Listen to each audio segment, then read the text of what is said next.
لقد كان لكم في رسول الله أسوة حسنة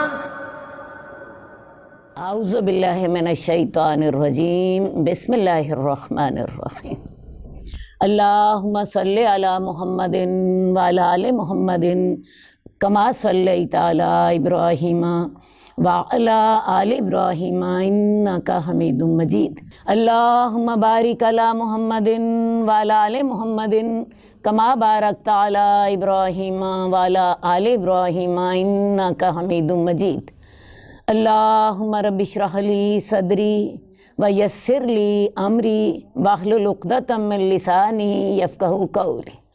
عزیز ناظرین السلام علیکم۔ باب الامر باداء الامانتی، ادائے امانت کا حکم۔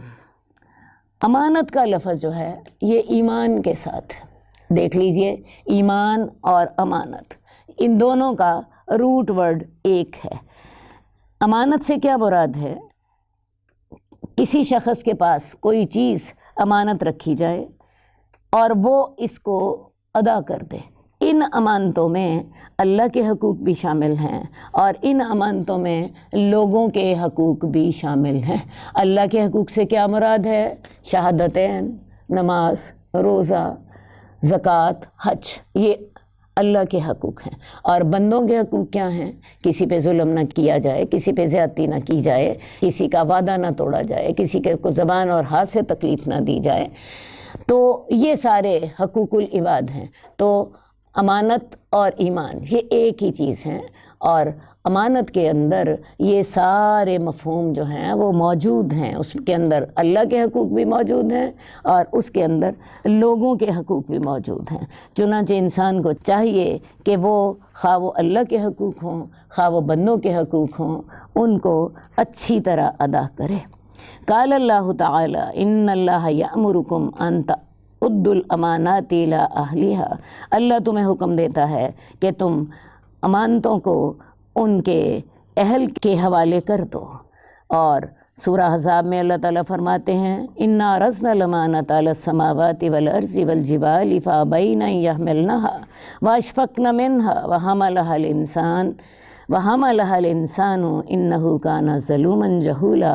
ہم نے امانت زمین اور آسمان اور پہاڑوں پر پیش کی تو انہوں نے اسے اٹھانے سے انکار کر دیا اور اس سے ڈر گئے، اور انسان نے اس امانت کو اٹھا لیا، بے شک وہ بڑا ظالم اور بڑا جاہل ہے۔ امانت سے یہاں پہ مراد شریعت الہی ہے۔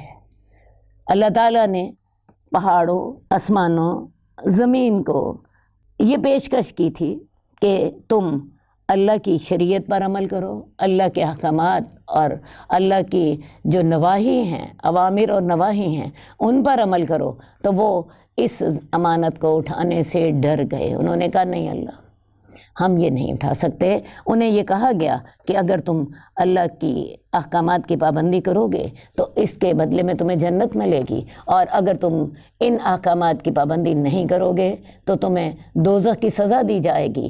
تو پہاڑوں نے، آسمانوں نے، زمین نے، حالانکہ وہ بہت عظیم مخلوقات ہیں، انہوں نے انکار کر دیا کہ اللہ تعالیٰ تیری جزا تو بڑی اچھی ہے جنت ملنے کی، لیکن اللہ تعالیٰ اگر ہم سے یہ نہ ہو سکا، ہم سے کوئی کمی کوتاہی ہو گئی تو اللہ تعالیٰ جو تیری سزا ہے وہ بہت بڑی ہے، ہم اس امانت کو نہیں اٹھا سکتے۔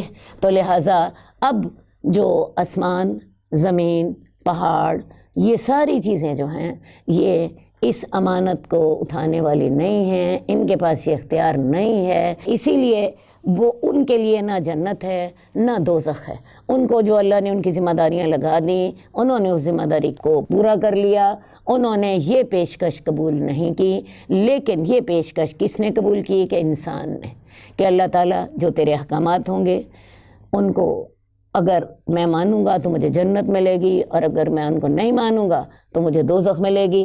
اور انسان بڑا ظالم بھی ہے اور انسان بڑا جاہل بھی ہے کہ اس نے اپنی صلاحیتوں کا غلط اندازہ لگایا۔ اب آپ دیکھ لیجئے، انسان نے یہ بوجھ تو اٹھا لیا، لیکن آج میجورٹی جو انسانوں کی ہے وہ اس بوجھ کے اٹھانے سے اور اس کے تقاضے پورے کرنے سے قاصر ہے۔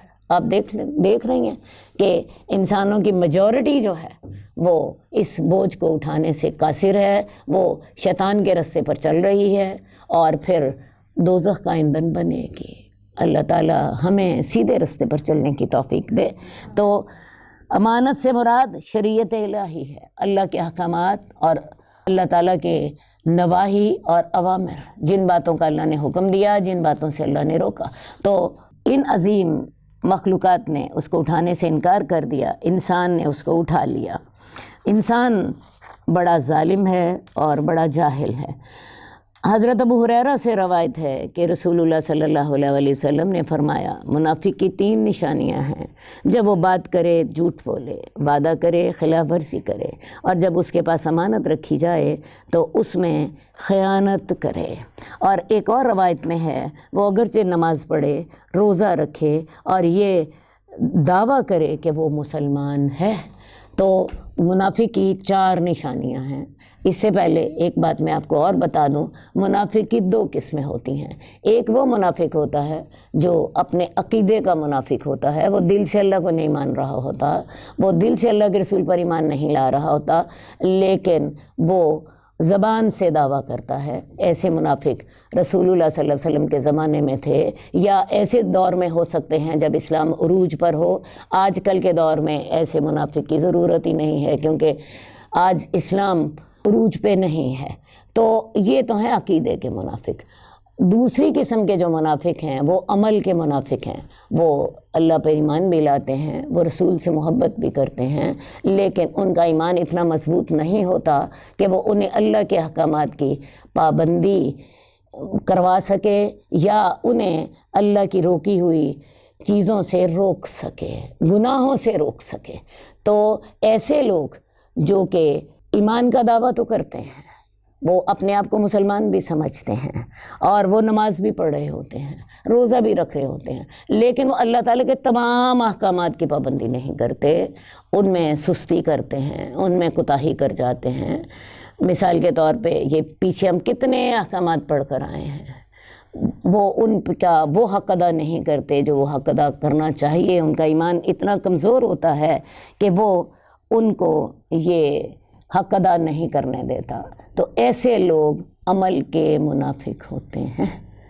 اب عمل کے منافق کی قرآن مجید نے ہمیں 2 نشانیاں بتائی ہیں، بڑی موٹی موٹی۔ سب سے پہلی نشانی ان کی کیا ہے کہ جب وہ نماز کے لیے آتے ہیں تو سست ہوتے ہیں۔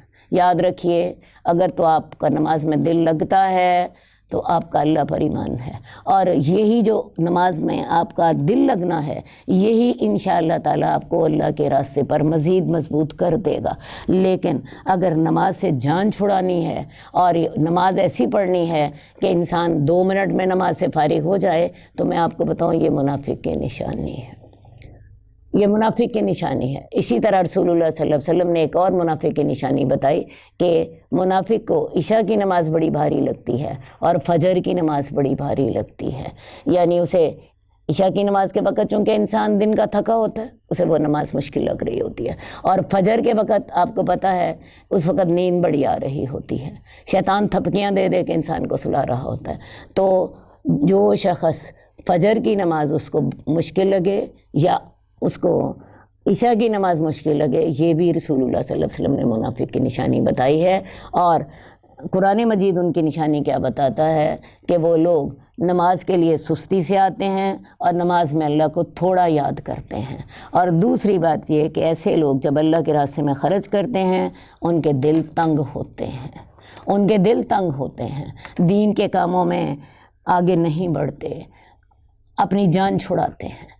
اور حدیث میں جو عملی منافق کی 3 نشانیاں آپ کے سامنے بتائی گئی کہ جب وہ بات کرے تو جھوٹ بولے، وعدہ کرے تو وعدہ خلافی کرے، اس کے پاس امانت رکھی جائے تو اس میں خیانت کرے، اور ایک چوتھی نشانی ایک اور حدیث میں آتی ہے کہ جب لڑائی کرے تو پھٹ پڑے، وَإِذَا خَاصَمَ فَجَرَ، جب جھگڑا کرے تو پھٹ پڑے۔ تو یہ 4 نشانیاں ہیں کس کی؟ ایک منافق کی۔ مسلمان کبھی جھوٹا نہیں ہوتا، یہ دیکھ لیجئے۔ اگر نماز اور روزے کے باوجود اور اسلام کے دعوے کے باوجود ایک شخص جھوٹ بول رہا ہے تو یہ اس کا عملی نفاق ہے۔ اسی طرح ایک مسلمان وعدہ پورا کرنے والا ہوتا ہے، اور ایک مسلمان امانت ادا کرنے والا ہوتا ہے، اور ایک مسلمان کو اپنی زبان پہ کنٹرول ہوتا ہے، وہ اس کی زبان بے قابو نہیں ہوتی۔ ایسا نہیں ہوتا کہ وہ چھوٹی چھوٹی باتوں پہ غصہ کرنے لگ پڑے اور آسمان سر پہ اٹھا لے۔ تو یہ چیزیں جو ہیں یہ ایک عملی منافق کی نشانیاں ہیں، ان کو اپنے سے ضرور دور کیجئے۔ مصیبت کا مسئلہ یہ ہے، پریشانی کی بات یہ ہے کہ ان بیماریوں کے ساتھ انسان مسلمان نہیں رہتا، اس کو منافق کہا گیا ہے، اور منافق جو ہے اس کو قرآن مجید 2 گناہوں کا مجرم قرار دیتا ہے۔ پہلا اس بات کا کہ وہ اللہ کو نہیں مانتا، اگر وہ اللہ کو مانتا ہوتا، اللہ پہ ایمان لاتا ہوتا، تو یہ چاروں باتیں اس کے اندر نہ ہوتی۔ اور دوسری بات، وہ جھوٹ بھی بولتا۔ ایک کافر آدمی تو دیکھو جی صاف کہتا ہے میں اللہ کو نہیں مانتا۔ ایک مسلمان اگر اللہ کو مانتا ہوتا تو اس کے اندر یہ 4 باتیں تو کم از کم نہیں ہونی چاہیے تھی۔ یہ 4 باتیں کون سی؟ جھوٹ بولنا، وعدہ توڑنا، امانت میں خیانت کرنا، اور زبان پہ قابو نہ ہونا۔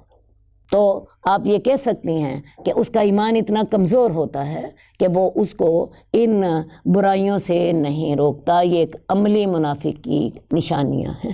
تو ان برائیوں سے اپنے آپ کو پاک کر لیجئے، ورنہ ڈر آتا ہے کہ اللہ تعالیٰ کہیں ہمارے سے ناراض نہ ہو جائیں اور ہمارے ایمان کو قبول ہی نہ کریں۔ ایک بات میں آپ کو اور بھی بتانا چاہوں گی کہ ایمان کا معاملہ یہ ہوتا ہے کہ ایمان کبھی کم ہوتا ہے، کبھی زیادہ ہوتا ہے۔ جیسے رمضان میں ہمارا ایمان زیادہ ہو جاتا ہے، رمضان میں ہم روزہ رکھتے ہیں، رات کو تراویح پڑھتے ہیں، صدقہ خیرات کرتے ہیں، گناہ سے بچنے کی کوشش کرتے ہیں، کیونکہ روزے میں بھی ہمیں ہر جھوٹ سے بچنے کا ہمیں حکم دیا گیا ہے۔ بلکہ روزے کی حالت میں رسول اللہ صلی اللہ علیہ وسلم کا ارشاد ہے کہ تم میں سے جس نے روزہ رکھا وہ نہ چیخے نہ چلائے، اور اگر کوئی اور شخص اس سے لڑائی کرنا چاہے تو وہ کہہ دے انی امرؤ صائم، میں تو روزہ دار آدمی ہوں۔ تو یہ میں نے اس بات پہ بڑا غور کیا کہ رسول اللہ صلی اللہ علیہ وسلم نے یہ اونچا بولنے سے کیوں منع فرمایا ہے۔ اصل بات ہے جب انسان اونچا بولتا ہے تو اس کو غصہ جلدی آ جاتا ہے، اور جب انسان دھیما بول رہا ہوتا ہے اس کو اپنے آپ پہ نسبتاً کنٹرول ہوتا ہے۔ تو روزے کی حالت میں ہمیں حکم ہے اونچا بھی نہیں بولنا، اور چیخنا بھی نہیں، چلانا بھی نہیں۔ اور اگر کوئی اور آدمی ہمارے ساتھ زیادتی کر رہا ہے، وہ چیخ رہا ہے، وہ چلا رہا ہے، آپ کو حکم ہے جواب نہ دیں، آپ کہہ دیں میرا روزہ ہے۔ وہ پھر زیادتی کر رہا ہے، دوبارہ کہیں میرا روزہ ہے، 3 دفعہ یا یہ کام کریں میرا روزہ ہے، اپنے آپ کو بچانے کی کوشش کریں۔ تو میں جو بات آپ سے کہنا چاہ رہی تھی وہ یہ تھی کہ ایمان کبھی بڑھتا ہے اور کبھی کم ہوتا ہے۔ جب ہم اللہ کے احکامات پر چل رہے ہوتے ہیں تو ہمارا ایمان بڑھ جاتا ہے، اور جب ہم اللہ کے احکامات سے غافل ہونے لگتے ہیں تو ہمارا ایمان کم ہو جاتا ہے۔ کیا وجہ ہے؟ ہم نے پورا مہینہ روزے رکھے ہوتے ہیں، پورا مہینہ ہم نے تراویح بھی پڑھی ہوتی ہیں، پورا مہینے میں ہم نے صدقہ خیرات بھی کیا ہوتا ہے، دورہ قرآن بھی کیا ہوتا ہے، ساری نیکیاں کرے ہوتے ہیں۔ اگلے ہی دن، عید والے دن، سب کچھ ختم ہو جاتا ہے۔ وجہ کیا ہوتی ہے؟ بڑی سیدھی سی وجہ یہ ہے کہ اس دن نہ آپ کا روزہ ہے، نہ اس دن آپ تراویح پڑھیں گی، نہ اس دن آپ کوئی صدقہ خیرات کریں گی، اور وہ جو نیکیاں ہم کر رہے تھے رمضان کے اندر ایک روٹین کے ساتھ دورہ قرآن کر رہے تھے، اس پہ 3 گھنٹے لگا رہے تھے، 2 گھنٹے لگا رہے تھے، وہ بھی نیکیاں نہ ہوئیں۔ آج کا دن تو کھانے پینے کا دن، اللہ تعالیٰ نے ہمیں اجازت دے دی۔ ہوتا یہ ہے جب ہم یہ نیکیاں نہیں کرتے پھر ہم اللہ سے دور ہو جاتے ہیں، شیطان غالب آنے کی کوشش کرتا ہے۔ وہ ہماری مہینے کی ٹریننگ جو ہوتی ہے اگر ہم اس کی حفاظت نہ کریں تو وہ آپ دیکھیے دور ختم ہونے لگ جاتی ہے۔ تو میں آپ کو بتانا یہ چاہتی ہوں کہ جب تک انسان نیکیاں کرتا رہتا ہے ایمان بڑھتا رہتا ہے، اور جب انسان نیکیاں کم کر دیتا ہے یا اللہ سے تھوڑا سا بے پرواہ ہو جاتا ہے، ہوتا کیا ہے؟ شیطان غالب آ جاتا ہے۔ یعنی ایمان اور نفاق یہ دونوں ساتھ ساتھ چلتے ہیں۔ بالکل یوں سمجھ لیجیے ایک سڑک ہے، اس کا ایک کنارے پہ تو ایمان چل رہا ہے اور ایک کنارے پہ نفاق چل رہا ہے، یہ دونوں پیرالل چلتے ہیں۔ جب نیکی کرتا ہے ایمان بڑھ جاتا ہے اور آپ کا نفاق دب جاتا ہے، آپ کا نفاق دب جاتا ہے۔ اور جب ہم نیکی نہیں کرتے تو پھر کیا ہوتا ہے؟ ہمارا نفاق بڑھ جاتا ہے، ایمان دب جاتا ہے۔ یہ دیکھیں یہ بڑی خوفناک صورتحال ہے۔ یہ بڑی خوفناک صورتحال ہے. ہمیں سارے دن میں 10 موقع ایسے پیش آتے ہیں جب شیطان ہم پہ حاوی ہو جاتا ہے. ہم غلط فیصلے کر رہے ہوتے ہیں، غلط کام کر رہے ہوتے ہیں، غلط لوگوں کا ساتھ دے رہے ہوتے ہیں، غلط ریئیکشنز دے رہے ہوتے ہیں. تو میں آپ کو بتاؤں، ہمیں اسی لیے تقوی کی ہر لمحے ضرورت ہوتی ہے.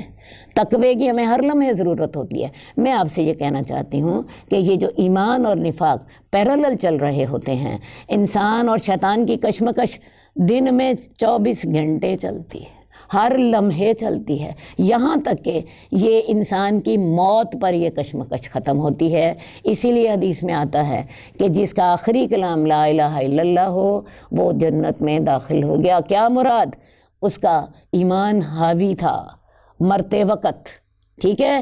اور آپ کو پتہ ہے کسی بھی بات کا جو نتیجہ ہوتا ہے وہ اسی کے مطابق فیصلہ ہوتا ہے. ایک انسان جی اپنی زندگی میں بڑا نیک رہا، لیکن رزلٹ والے دن جی اس نے پیپر ہی نہیں دیا. رزلٹ والے دن ایک بچی بیمار ہو گئی، اسے فیل ہی کہا جائے گا، خواہ وہ کلاس میں کتنی اچھی کیوں نہ ہو. اسی طرح ایک شخص جو ہے وہ اس نے اپنی زندگی میں بڑی نیکی کے کام کیے، لیکن آخری وقت میں شیطان اس پہ حاوی ہو گیا. کیا ہوگا؟ بالکل وہی ہوگا جو ایک بچی جو ہے پیپر والے دن بیمار ہو جائے یا پیپر والے دن اسے پیپر بھول جائے اور وہ 0 نمبر لے لے. تو میں آپ کو بتاؤں یہ جو ہمارا جھگڑا ہے شیطان کے ساتھ، یہ جو ہماری کشمکش ہے، یہ 24 گھنٹے چلتی ہے. اور اس کا خاتمہ کب ہوگا؟ ہماری موت کے ساتھ. اور یہی اس آیت کا مطلب تھا وَاعْبُدْ رَبَّكَ حَتَّىٰ يَأْتِيَكَ الْيَقِينُ، رب کی عبادت کرتے رہو جب تک کہ تمہیں موت نہ آ جائے. تو یہ جو ہماری لڑائی ہے نفاق کی اور ایمان کی، یہ جو ہماری جنگ ہے شیطان کے ساتھ، تو یہ ہماری کشمکش موت تک ساتھ چلتی ہے. تو ہمیں ہر لمحے شیطان سے الرٹ رہنا ہے اور اپنے نفاق کو ختم کرنا ہے، ایمان کو غالب کرنا ہے. اور اس کے طریقہ کیا ہے؟ جتنا نیکی زیادہ کریں گی اتنا ایمان زیادہ ہوتا رہے گا. جتنی اللہ سے غافل ہو جائیں گی اور نیکی کم کریں گے شیطان غالب آ جائے گا. تو ایک طرف شیطان غالب آ رہا ہے، ایک طرف ایمان غالب آ رہا ہے، اور یہ جھگڑا چل رہا ہے. اور اس کا اینڈ کہاں پہ ہوگا؟ موت پہ. اللہ ہمارا خاتمہ بالخیر کر دے. ان ساری باتوں کو سمجھیے. ہم لوگ نا بڑی غفلت کی زندگی گزارتے ہیں، بڑے آرام سے نیند سوئے ہوتے ہیں، اور ہمارا دشمن جو ہے وہ بہت ایکٹیو ہے، وہ بہت سمجھدار ہے، وہ بہت محنتی ہے، وہ ہمارے جسم میں خون کی طرح چلتا ہے. تو اس دورے میں یا ریاض الصالحین سے یہی بات سمجھ لیجئے کہ یہ 24 گھنٹے ہماری کشمکش چلنی ہے، اور اس کا خاتمہ کہاں پہ ہونا ہے؟ ہماری موت پر، ہماری موت پر. اللہ ہمارا خاتمہ بالخیر کر دے. اللہ ہمیں یہ سمجھنے کی توفیق دے. اللہ ہر لمحے اپنے سے ڈرنے کی توفیق دے، اور اللہ تعالیٰ ہر لمحے ہماری مدد فرمائے، اور اللہ تعالیٰ ہمیں ہر لمحے سیدھا رستے کی توفیق دے. پیچھے بھی میں نے آپ سے کہا تھا آپ کا خاتمہ بالخیر ویسے ہی ہوتا ہے جیسی آپ کی زندگی ہوتی ہے. ایسا نہیں ہوتا کہ زندگی میں آپ غلط کام کرتے رہیں تو خاتمہ بالخیر اچھا ہو جائے، اور ایسا بھی نہیں ہوتا کہ آپ زندگی میں اچھے کام کرتے رہیں تو اللہ تعالیٰ آپ پہ زیادتی کر دے اور آپ کا خاتمہ خرابی پر ہو جائے. تو جیسے زندگی گزرتی ہے ویسے ہی موت ہوتی ہے. اللہ تعالیٰ مجھ پر سب سے زیادہ رحم کرے، آپ پر سب سے زیادہ رحم کرے، ہمارے گھر والوں پر رحم کرے، اور اللہ تعالیٰ ہمیں ان فتنوں سے بچا کے ایمان کے ساتھ اپنے پاس لے جائے. حدیث نمبر 203. حضرت حذیفہ اور حضرت ابو ہریرہ بیان کرتے ہیں کہ رسول اللہ صلی اللہ علیہ وآلہ وسلم نے فرمایا اللہ تعالیٰ روز قیامت لوگوں کو جمع فرمائے گا، پس مومن کھڑے ہوں گے حتیٰ کہ جنت ان کے قریب کر دی جائے گی. وہ حضرت آدم کے پاس آئیں گے، کہیں گے اے ہمارے ابا جان ہمارے لیے جنت کھلوا دیں. وہ فرمائیں گے تمہارے باپ کی غلطی نہیں تو تمہیں جنت سے نکلوایا تھا، میں اس کے اہل نہیں ہوں کہ میں جنت کھلواؤں. تم میرے بیٹے ابراہیم خلیل اللہ کے پاس جاؤ. پس وہ حضرت ابراہیم کے پاس جائیں گے اور وہ بھی کہیں گے میں اس کا اہل نہیں ہوں، میں اللہ کا خلیل تھا لیکن اس وقت میں اس بلند درجے کا اہل نہیں ہوں. تو لہٰذا یہاں پہ آپ کو قیامت کا منظر بتایا جا رہا ہے. قیامت والے دن اللہ تعالیٰ لوگوں کو جمع کریں گے، اور میں آپ کو دوبارہ بتانا چاہتی ہوں قیامت والے دن انسان اللہ کے حضور جب پیش ہوگا ننگا ہوگا، ننگے بدن، ننگے جسم، بغیر ختنے کے ہوگا، انتہائی بے بس، انتہائی کمزور، اکیلا اللہ کے سامنے اس کو پیش کیا جائے گا، اور اس دن اللہ کا غیظ و غضب بہت زیادہ ہوگا، سورج سوا نیزے پر ہوگا، اور آج سورج جب ہم سے کروڑوں میل دور ہے، ہم اس کی تپش برداشت نہیں کر سکتے، تو اس دن اندازہ کیجئے کہ کیا حشر ہوگا۔ پسینہ میلوں بہہ رہا ہوگا، کسی کا پسینہ گھٹنوں تک، کسی کا پسینہ کانوں تک، اور یہاں تک کہ کسی کو ناک تک پسینہ بہہ رہا ہوگا، اور یہ اپنے اپنے گناہوں کے حساب سے ہوگا، اور اس وقت لوگ انتہائی مشکل میں ہوں گے، اور اللہ رب العزت فرما رہے ہوں گے لمن الملک اليوم، آج کے دن بادشاہی کس کی؟ کوئی جواب دینے کی جرت نہیں کرے گا، کوئی چوں نہیں کرے گا، تمام خاموش ہوں گے۔ پھر جواب آئے گا للہ الواحد القہار، آج بادشاہی صرف ایک اللہ کی ہے جو اکیلا ہے اور قہر کرنے والا ہے۔ اس وقت اللہ قہر کرنے والے ہوں گے۔ تو ان حالات میں لوگ جو ہیں حضرت آدم کے پاس جائیں گے، کہیں گے آپ ایسا کیجئے، ہمارے لیے حساب کتاب شروع کرائیے، جنت کا دروازہ ہمارے لیے کھلوائیے، ہم جہاں بڑی مشکل میں ہیں۔ حضرت آدم کہیں گے کہ میری غلطی کی وجہ سے ہی تو تم جنت سے نکلے تھے، تم ایسا کرو میرے بیٹے ابراہیم خلیل اللہ کے پاس جاؤ۔ حضرت ابراہیم کے پاس لوگ جائیں گے۔ حضرت ابراہیم جو ہیں وہ بھی اللہ سے کوئی دعا کرنے سے یا اللہ سے بات کرنے سے انکار کر دیں گے۔ دوسری حدیث میں آتا ہے کہ وہ کہیں گے اللہ جتنا غضبناک ہے اتنا غضبناک کبھی بھی نہیں تھا، مجھے اس بات کی ہمت نہیں ہے کہ میں اللہ سے کوئی بات کروں، میں اللہ کا خلیل تھا دنیا میں، لیکن اب مجھے اللہ سے بات کرنے کی جرت نہیں ہے۔ تم موسیٰ کے پاس جاؤ، جن سے اللہ تعالیٰ نے کلام فرمایا تھا، وہ موسیٰ کے پاس جائیں گے تو حضرت موسیٰ بھی یہی کہیں گے کہ میں اس کا اہل نہیں ہوں۔ تم عیسیٰ کے پاس جاؤ جو اللہ تعالیٰ کا کلمہ ہیں اور ان کی روح ہیں۔ حضرت عیسیٰ علیہ السلام بھی یہی فرمائیں گے میں بھی اس کے اہل نہیں ہوں، اور یہ تمام لوگ وہی بات کہیں گے جو میں نے آپ سے پہلے کہی کہ اللہ آج غضبناک ہے، جتنا اللہ آج غضبناک ہے اتنا پہلے کبھی غضبناک نہیں تھا، تو ہمیں اللہ سے بات کرنے کی جرت نہیں ہے۔ اور دوسری حدیث میں یہ بھی آتا ہے کہ یہ تمام انبیاء اپنی اپنی غلطی یا اپنا اپنا گناہ بھی بتائیں گے کہ اس غلطی کی وجہ سے، اس گناہ کی وجہ سے ہمیں اللہ سے بات کرنے کی جرت نہیں ہے۔ پھر یہ لوگ رسول اللہ صلی اللہ علیہ وآلہ وسلم کے پاس جائیں گے، چنانچہ آپ کھڑے ہوں گے اور آپ کو اجازت دی جائے گی، اور آپ پھر اللہ کے حضور گر جائیں گے، سجدے میں گر جائیں گے۔ حدیث میں آتا ہے کہ آپ لمبی دیر تک سجدے میں پڑے رہیں گے۔ ایک روایت میں آتا ہے کہ 3 دن اور 3 راتیں آپ سجدے میں رہیں گے، اور اس وقت آپ اللہ کی وہ حمد کریں گے جو اللہ تعالیٰ آپ کو اس وقت سکھائے گا، جو اس وقت اللہ تعالیٰ آپ کو سکھائے گا۔ آپ اللہ کے سامنے گڑگڑائیں گے، عاجزیاں کریں گے، پھر اللہ تعالیٰ کہیں گے سوال کرو تمہیں دیا جائے گا، بات کرو تمہاری بات مانی جائے گی، سفارش کرو تمہاری سفارش قبول کی جائے گی۔ تو پھر رسول اللہ صلی اللہ علیہ وسلم اللہ سے کلام کریں گے۔ یہ کوئی ایسی بات نہیں ہے کہ جیسے ہم لوگوں نے سمجھا ہوا ہے کہ شاید اس دن بڑے مزے سے سارے کام ہو جائیں گے، بڑی آسانی سے ہو جائیں گے۔ تو رسول اللہ صلی اللہ علیہ وآلہ وسلم کھڑے ہوں گے، آپ کو اجازت دی جائے گی، اور امانت اور صلہ رحمی کو بھیجا جائے گا، تو وہ دونوں پل صراط کے دونوں جانب دائیں اور بائیں کھڑی ہو جائیں گی۔ پھر لوگ پل صراط سے گزرنا شروع ہو جائیں گے۔ اب پل صراط کیا چیز ہے؟ پل صراط ایک پل ہے جو کہ جنت میں جانے کے لیے اس پل سے گزرنا ہوگا، اور یہ پل دوزخ کے بالکل اوپر رکھا جائے گا، اور اس پل کے ایک طرف امانت اور ایک طرف صلہ رحمی کھڑی ہوگی، یعنی جس نے اللہ کی امانتوں کے حق ادا کیے، اور میں نے آپ کو بتایا کہ امانت سے مراد شریعت الہی ہے جس میں اللہ کے حقوق بھی ہیں اور جس میں بندوں کے حقوق بھی ہیں، اور دوسری طرف صلہ رحمی کھڑی ہوگی، جن لوگوں نے ان کے حقوق ادا کیے ہوں گے تو وہ پل صراط سے آسانی سے گزر جائیں گے۔ تو پھر لوگ پل صراط سے گزرنا شروع ہوں گے، تمہارا پہلا گروہ بجلی کی طرح نہایت تیزی سے گزر جائے گا، حدیث کے راوی کہتے ہیں میں نے عرض کیا یا میرے ماں باپ آپ پر قربان، بجلی سے کی طرح گزرنے سے کیا مراد ہے؟ رسول اللہ صلی اللہ علیہ وسلم نے فرمایا کیا تم نے یہ نہیں دیکھا کہ بجلی کس طرح پلک جھپکنے میں گزر جاتی ہے اور واپس بھی آ جاتی ہے؟ تو راوی کہتے ہیں کہ میں نے پوچھا یا رسول اللہ میرے ماں باپ آپ پر قربان ہوں، اس کا کیا مطلب ہے کہ وہ بجلی کی طرح گزریں گے؟ تو آپ نے فرمایا کہ دیکھو بجلی کتنی تیز رفتاری سے گزرتی ہے اور واپس بھی آ جاتی ہے۔ ہمیں پتہ ہے، سائنس میں بتایا ہے کہ بجلی 1 سیکنڈ میں 1,86,000 میل کا فاصلہ طے کرتی ہے۔ 1,86,000 میل کا فاصلہ طے کرتی ہے۔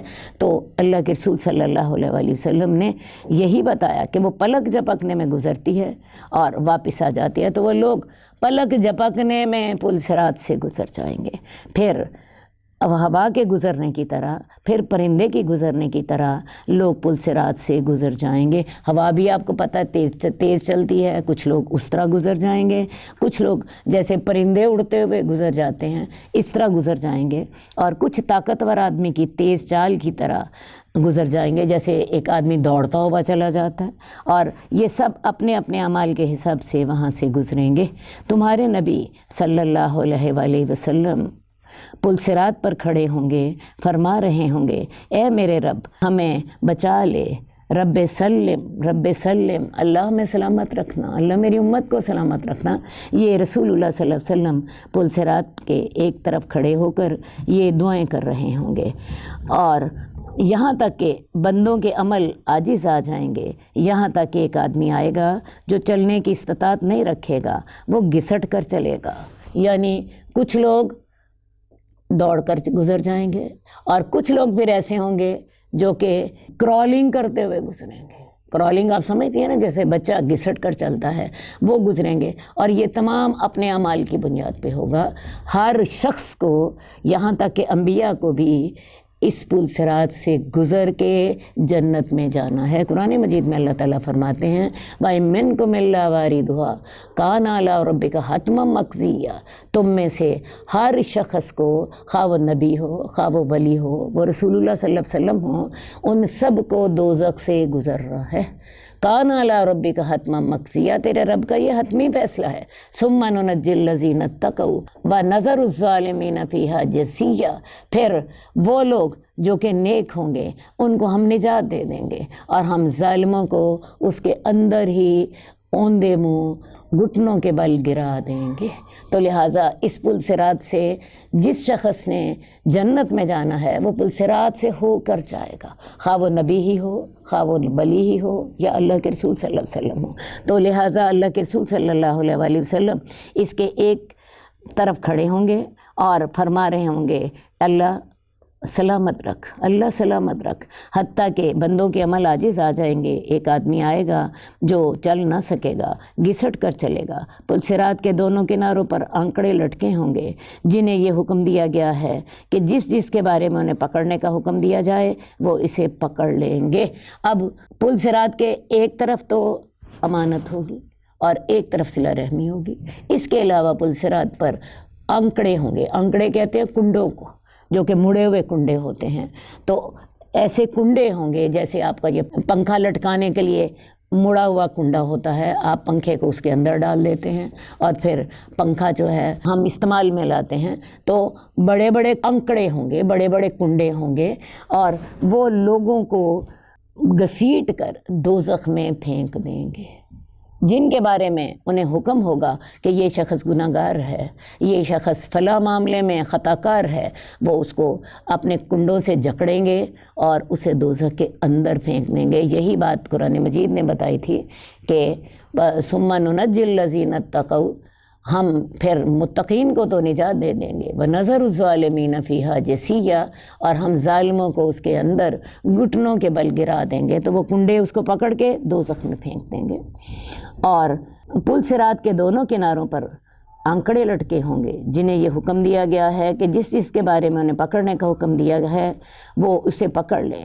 چنانچہ بعض گزرنے والے زخمی ہوں گے لیکن بہرحال وہ کامیاب ہو جائیں گے، اور بعض کو اوندے منہ جہنم میں ڈال دیا جائے گا۔ اب کئی ایسے گزرنے والے ہوں گے جو ان کنڈوں کی وجہ سے زخمی ہو جائیں گے، اور لیکن زخمی ہونے کے باوجود وہ گھسٹ کر کسی طرح گزر جائیں گے، لیکن بہت سے ایسے ہوں گے جو کہ دوزخ میں گرا دیے جائیں گے۔ ابو ہریرہ رضی اللہ تعالیٰ عنہ بیان کرتے ہیں کہ اس ذات کی قسم جس کے ہاتھ میں ابو ہریرہ کی جان ہے، جہنم کی گہرائی 70 سال کے فاصلے کے برابر ہے۔ اب جو لوگ وہاں سے دوزخ میں گریں گے تو جہنم کی گہرائی کتنی ہے؟ 70 سال اگر ایک سوار چلتا رہے یا ایک پتھر کو آپ گرائیں تو 70 سال لگیں گے اسے جہنم کی تہہ تک پہنچتے ہوئے، تو اس شخص کو دوزخ میں گرا دیا جائے گا۔ تو ویسے دوزخ کے حالات کے بارے میں اور یہ پل صراط کے بارے میں حدیث میں بہت سی تفاصیل آتی ہیں۔ شفاعت کے بارے میں اس وقت چونکہ ہمارا وہ ڈائریکٹ موضوع نہیں ہے، ہمارا ڈائریکٹ موضوع کیا ہے؟ امانت۔ تو پل صراط کے ایک طرف امانت ہوگی اور ایک طرف صلہ رحمی ہوگی، تو لہٰذا اس کو واضح کرنا مقصود ہے۔ باقی یہ اس کے بعد پھر یہ لوگ اس میں گرا دیے جائیں گے، نیک لوگ پار اتر جائیں گے اور گناہ گار لوگ جو ہیں وہ دوزخ کے اندر ڈال دیے جائیں گے۔ ابو خبیب عبداللہ بن زبیر رضی اللہ تعالیٰ عنہ بیان کرتے ہیں کہ جب میرے والد حضرت زبیر جنگ جمل والے دن کھڑے ہوئے تو مجھے بلا لیا، چنانچہ میں آپ کے پہلو میں کھڑا ہو گیا۔ انہوں نے فرمایا، بیٹا، جو لوگ قتل ہوں گے وہ ظالم ہوں گے یا مظلوم ہوں گے۔ میں اپنے بارے میں بھی یہی سمجھتا ہوں کہ میں آج مظلوم کی حیثیت سے قتل کیا جاؤں گا، اور مجھے اپنے قرض کے بارے میں بہت فکر ہے۔ یہ جنگ جمل جو ہے یہ حضرت عائشہ اور حضرت علی رضی اللہ تعالیٰ عنہ کے درمیان ہوئی تھی۔ اصل بات یہ ہے، حضرت عثمان کو جب ناحق مظلومانہ طور پر شہید کر دیا گیا تو حضرت عائشہ کا خیال یہ تھا، اور ان کے ساتھ اور بہت سے مسلمانوں کا، کہ حضرت علی کو اس خون کا بدلہ لینا چاہیے، قصاص لینا چاہیے حضرت عثمان کے مظلومانہ شہادت کا۔ تو حضرت علی جن حالات میں خلیفہ بنے تھے ان کا ابھی اپنے پورے حالات پر کنٹرول نہیں تھا۔ حضرت علی کا کہنا یہ تھا، میں پہلے حالات پہ تھوڑا سا کنٹرول کر لوں تو میں تب ان کے خون کا قصاص لیتا ہوں، کیونکہ جو لوگ حضرت عثمان کی شہادت کے جرم میں شریک تھے وہی لوگ جو تھے اس وقت مؤثر تھے۔ تو حضرت علی کا کہنا یہ تھا کہ میں تھوڑا سا حالات پہ کنٹرول کر لوں تو میں پھر حضرت عثمان کا قصاص لیتا ہوں۔ تو اس بات پر مسلمانوں کے دو گروہ ہو گئے۔ حضرت عائشہ اس گروہ کی قیادت کر رہی تھیں جو کہ حضرت عثمان کے خون کا قصاص جلدی لینا چاہتے تھے۔ حضرت عائشہ چونکہ اس جنگ میں ایک اونٹ پر سوار تھیں، اس لیے اس جنگ کا نام جنگ جمل ہے۔ تو حضرت زبیر جنگ جمل میں حضرت عائشہ کے ساتھ تھے، اور انہوں نے اپنے بیٹے عبداللہ بن زبیر کو بلایا اور ان سے کہا کہ آج جنگ میں جو لوگ قتل ہوں گے وہ یا تو ظالم ہوں گے یا مظلوم ہوں گے، اور میرا بھی خیال یہ ہے کہ میں آج مظلوم کی حیثیت سے قتل کیا جاؤں گا، اور مجھے اپنے قرض کے بارے میں بہت فکر ہے۔ تمہارا کیا خیال ہے؟ ہمارا قرض ہمارے مال میں سے کچھ باقی چھوڑے گا؟ پھر فرمایا، بیٹا، ہمارے مال کو فروخت کر دینا اور میرا قرض ادا کر دینا، اور تہائی مال کی وصیت فرمائی۔ اب حضرت زبیر کو اس وقت بھی اپنے قرض کی فکر تھی۔ اب ان کا قرض کیا تھا میں آپ کو یہ بھی بتا دوں۔ حضرت زبیر جو تھے یہ عشرہ مبشرہ میں سے ہیں اور اللہ کے رسول کے قریبی رشتہ دار ہیں۔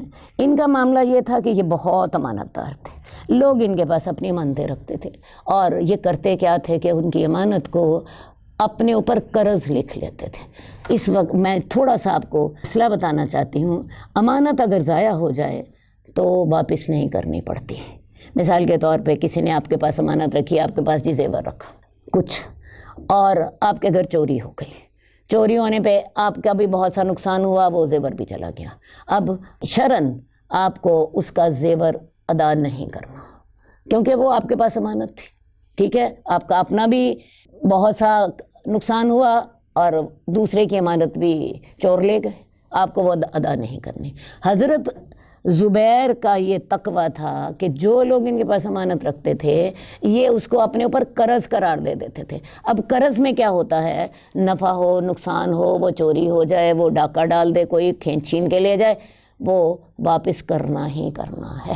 یہ تھی حضرت زبیر کی پالیسی کہ لوگ ان کے پاس اپنی امانت رکھتے تھے، وہ امانت کو امانت نہیں قرار دیتے تھے، وہ اس کو اپنے اوپر قرض قرار دیتے تھے۔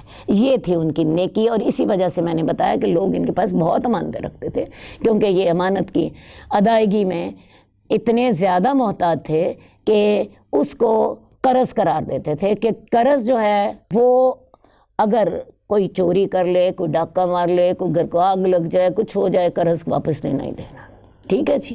تو یہ اس امانت کی بجائے اس کو قرض قرار دیتے تھے۔ تو انہوں نے اپنے بیٹے سے کہا ہمارے مال کو فروخت کر دینا اور میرا قرض ادا کر دینا۔ یہ سارا قرض وہی ہے جو لوگوں کی امانتیں ان کے پاس تھیں۔ آپ کو پتہ ہے رسول اللہ صلی اللہ علیہ وسلم بھی آپ کے قتل کا منصوبہ بن رہا ہے، لوگ آپ کے گھر کے گرد چاروں طرف گھیرا ڈال کے کھڑے ہیں اور اللہ کے رسول حضرت علی کو سمجھا رہے ہیں یہ فلاں فلاں کی امانت میرے پاس ہے، یہ ادا کر کے تو تم آ جانا۔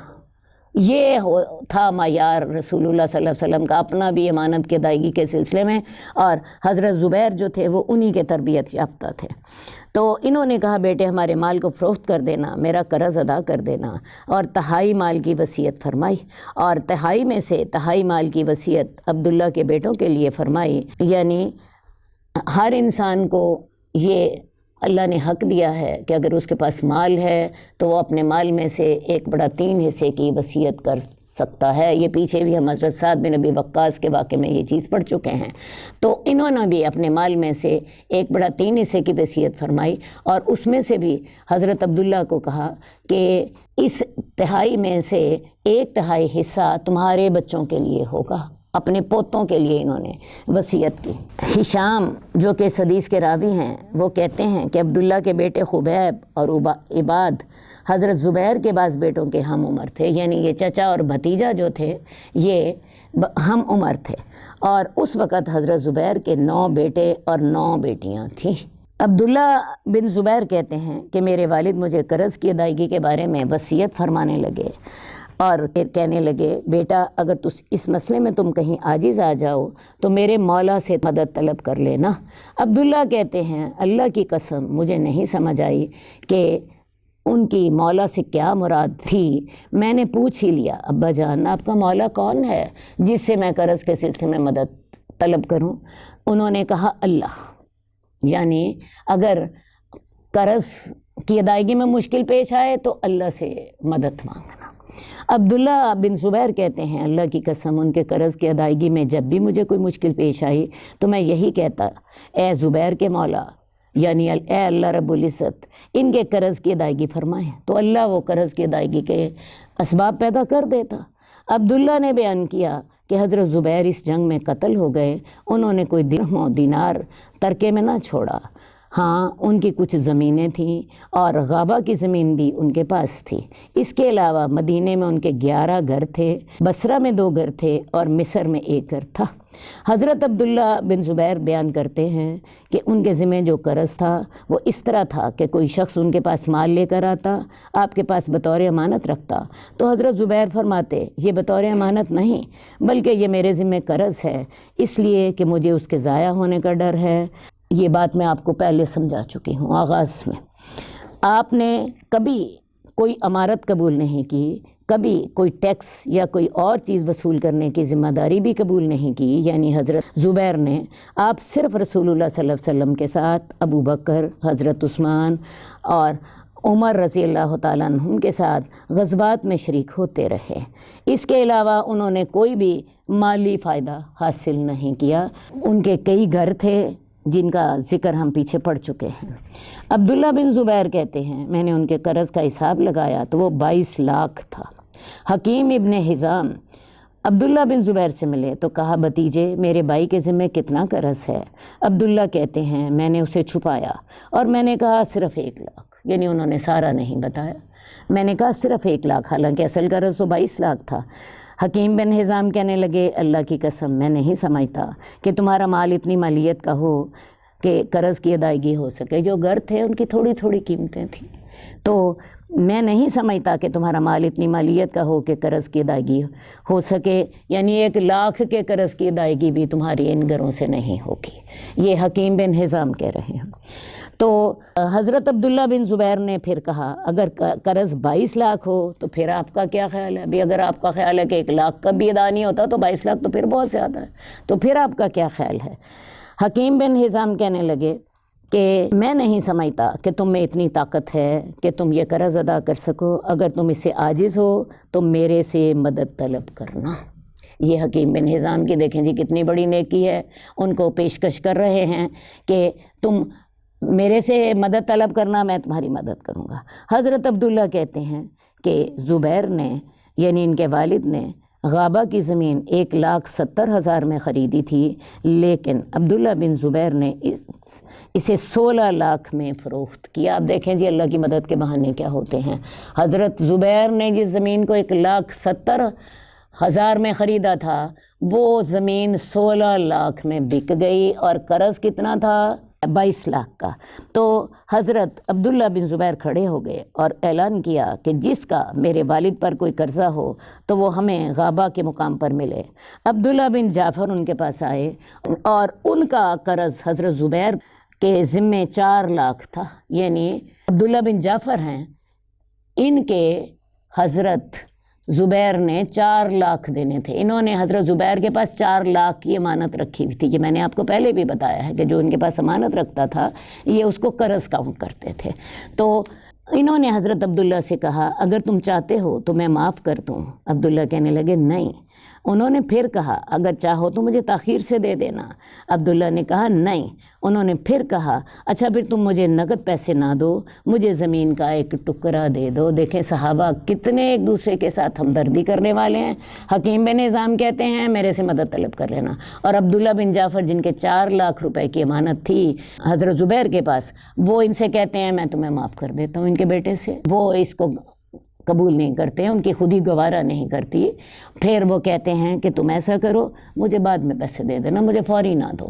حضرت عبداللہ بن زبیر یہ بھی قبول نہیں کرتے، وہ تیسری پیشکش کرتے ہیں کہ اچھا پھر تم ایسا کرو مجھے نقد پیسے نہ دو، مجھے کوئی زمین کا ٹکڑا دے دو، کیونکہ ظاہر ان کے مدینے میں بھی گھر تھے، ان کے بصرہ میں بھی گھر تھے، تو انہوں نے کہا مجھے زمین کا ٹکڑا دے دو۔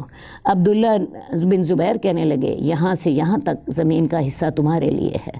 عبداللہ بن زبیر نے زمین کا باقی حصہ فروخت کیا اور حضرت زبیر کا قرض اتار دیا، اور 4.5 حصے باقی رہ گئے۔ پھر عبداللہ بن زبیر حضرت معاویہ کے پاس آئے۔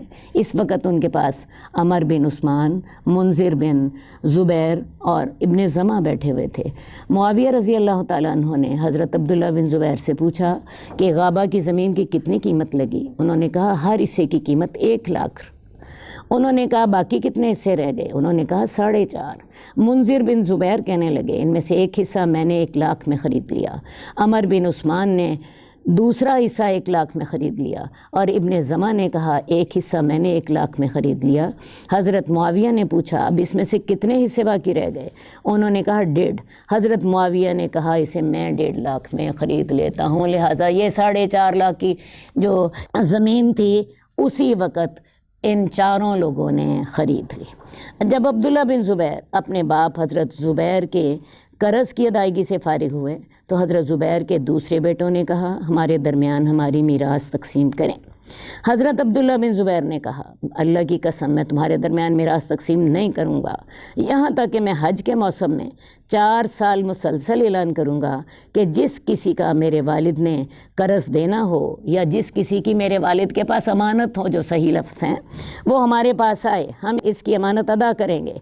ہر سال وہ حج کے موقع پر یہ اعلان کرتے۔ جب 4 سال گزر گئے تو انہوں نے بقیہ مال ان کے ورثاء کے درمیان تقسیم کر دیا، اور وہ جو تہائی مال کی وصیت تھی وہ بھی ادا کر دی۔ حضرت زبیر کی 4 بیویاں تھیں، ہر بیوی کو 12 لاکھ روپے ملے۔ حضرت زبیر کا تمام مال 5 کروڑ 2 لاکھ کا بنا۔ آپ یہ حدیث آپ نے ساری سن لی اور آپ نے دیکھا صحابہ کا طرز عمل کیا تھا۔ اس میں حضرت زبیر کا جو کردار ہے وہ تو قابل رشک ہے ہی، وہ لوگوں کی امانتوں کو اپنے اوپر قرض قرار دیتے تھے، ٹھیک ہے، تاکہ ان کو نقصان نہ ہو، میں نقصان برداشت کر لوں گا، میں اس کو قرض کے طور پر ڈیل کروں گا۔ یہ تو حضرت زبیر کی تھی قابل رشک بات۔ اور عبداللہ بن زبیر کا کردار آپ دیکھیے، انہوں نے عبداللہ بن جعفر نے پیشکش کی کہ میں اپنی امانت 4 لاکھ نہیں لیتا، معاف کر دیتا ہوں، انہوں نے قبول نہیں کیا۔ انہوں نے کہا مجھے بعد میں دے دینا، انہوں نے وہ بھی قبول نہیں کیا۔ انہوں نے یہاں تک کہا کہ مجھے اچھا پھر نقد کے بجائے زمین دے دو، انہوں نے اس کو قبول کر لیا۔ آپ دیکھتی ہیں اگلے بھی جو 4 صحابہ ہیں انہوں نے ایک ایک حصہ 1 لاکھ میں خرید لیا۔ تو یہ تمام کردار یہاں پہ قابل رشک ہے۔ ورثاء کا کردار دیکھیے، 4 سال تک انہوں نے انتظار کیا اور انہوں نے اپنے بھائی کو تنگ نہیں کیا، انہوں نے 4 سال مسلسل انتظار کیا۔ انہوں نے ہر سال یہ حج کے موقع پر اعلان کرتے تھے، حج کے موقع پر اس لیے کرتے تھے کہ حج کے موقع پر سارے لوگ آئے ہوتے ہیں، اس دور میں کوئی بڑا اعلان کرنا ہوتا تھا تو حج کے موقع پر ہی کرتے تھے۔ تو انہوں نے اعلان کیا کہ میرے والد کے پاس اگر کسی کی امانت ہے تو وہ ہم سے وصول کر لے، کیونکہ قرض ایک اتنی بڑی چیز ہے کہ حضرت زبیر کو شہید ہونے سے قبل قرض ہی کا فکر تھا، جو امانتیں لوگوں نے ان کے پاس رکھی ہوئی تھیں اس کا فکر تھا۔